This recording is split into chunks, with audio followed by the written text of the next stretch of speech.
Naturalmente todas estas formas de presentar al maniquí para la realización del número, exigen el micrófono a la altura adecuada, si es que se usa, y diferente montaje escénico. También se puede adornar la escena con un decorado que pueda representar lo que se quiera, usar un atrezo apropiado, etc. Para mí lo más sencillo, es trabajar delante de cortinas, tratando de que éstas sean de un color que destaque del traje mío y el del muñeco.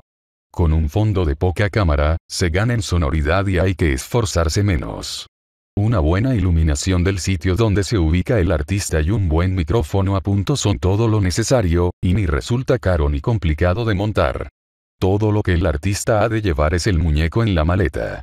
No hace falta más material en la escena. Todo lo que haya, sin necesidad, no hace más que estorbar y distraer al público. Una última cosa a tener en cuenta, cuando un escenario es demasiado grande, se debe iluminar solo la parte donde se ha de situar el ventrílocuo, el resto de la escena dejarle lo más oscura posible, de esa forma la atención del público se centra en la parte iluminada que es la que nos interesa. Hay que tener siempre presente el poco espacio que un ventrílocuo necesita para realizar su actuación. Ya estamos en escena y va a empezar el diálogo. Cuando se entra en escena para estar sentado y la silla o asiento no está puesta en su sitio, se deja el muñeco entre bastidores o en la maleta, que puede sacarse o no.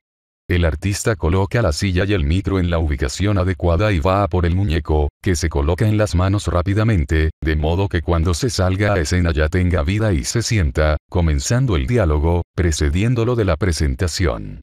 Cuando el artista está de pie pero el muñeco va a sentarse en el taburete o maleta, debe este estar colocado de antemano en el lugar apropiado de escena. En otro caso, si no hay ayudante o tramoyista, el ventrílocuo se preocupará de ponerlo, y sacar luego el maniquí, como dije antes. También puede sacar delante del público al muñeco de la maleta, pero es necesario que mientras abre esta, y coge el armazón, no se vea aún el muñeco y sin embargo se le oiga, imitando una conversación con él, mientras se abre la maleta o caja, como si él estuviera harto de esperar allí dentro en postura incómoda.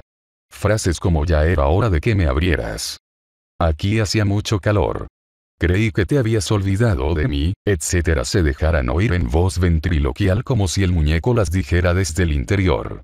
A continuación se saca del recipiente y empieza el diálogo. Veamos ahora otros aspectos de número. Una precaución. Una importante precaución antes de comenzar el número de ventriloquia, que recomiendo vivamente al lector, es la de tener entre bastidores una jarra y un vaso con agua, no fría, o bien a temperatura natural, para beber de vez en cuando, mientras se espera a que llegue el trabajo, es decir, el turno de presentarse en escena.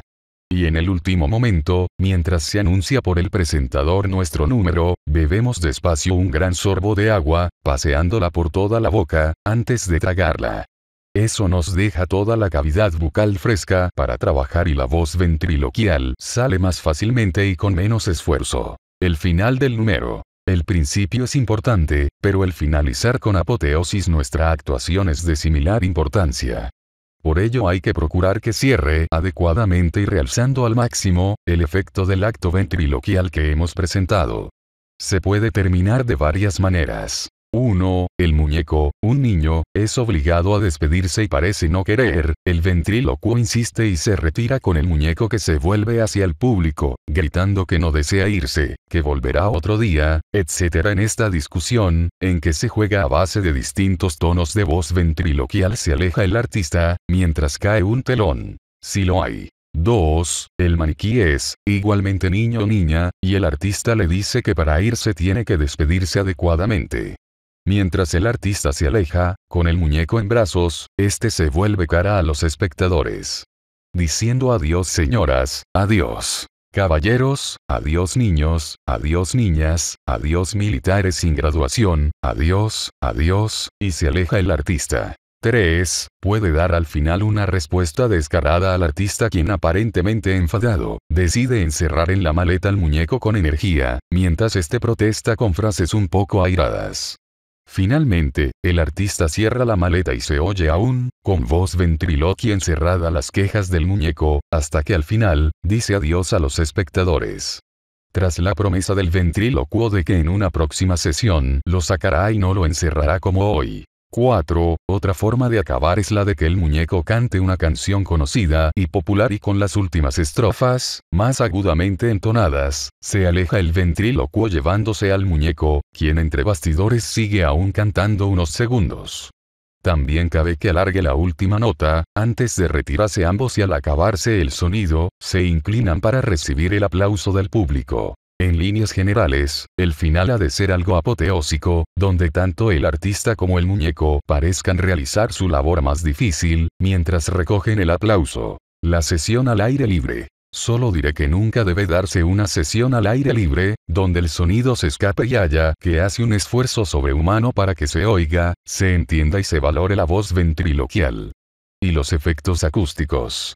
Al aire libre, plazas de toros, calles, patios, jardines, etc. Lo cual muchas veces se nos pide y ofrece como sitio de actuación, yo recomiendo que no se acepte para trabajar con todo lucimiento. Han de tenerse condiciones acústicas y de iluminación, que son necesarias y a las que no debemos renunciar, a menos que estemos dispuestos a que el número fracase. La sesión de cerca. A veces el ventrílocuo debe presentar su número en lugares donde el público está muy cercano. En especial esto ocurre con fiestas familiares, siendo el público niños o jóvenes. La sesión de cerca es muy peligrosa, porque la ilusión auditiva del origen de la voz se pierde con la menor distancia. Hay un mínimo de espacio requerido obligatoriamente para presentar una sesión de magia o ventriloquía que no debemos pasar por alto. Unos 2 metros como mínimo son imprescindibles para que los espectadores tengan la ilusión de que la voz viene del muñeco. De lo contrario apreciarán que ambas voces salen del mismo sitio. Además, a corta distancia, se aprecia el menor movimiento de labios y la técnica del lenguaje invisible se debilita. Por ello, en casas particulares hay que acondicionar a los asistentes, de modo que respeten la distancia y mantengan la colocación. Para ello, nada mejor que usar un salón grande y en su defecto, poner una fila de sillas delante, que delimite la forma de sentarse, prohibiendo a los niños, muy inquietos por lo general, que se muevan del sitio. Unas amables palabras con los dueños del local, ayudarán a ubicarlo todo de acuerdo con nuestras necesidades y a que se respete esa ubicación.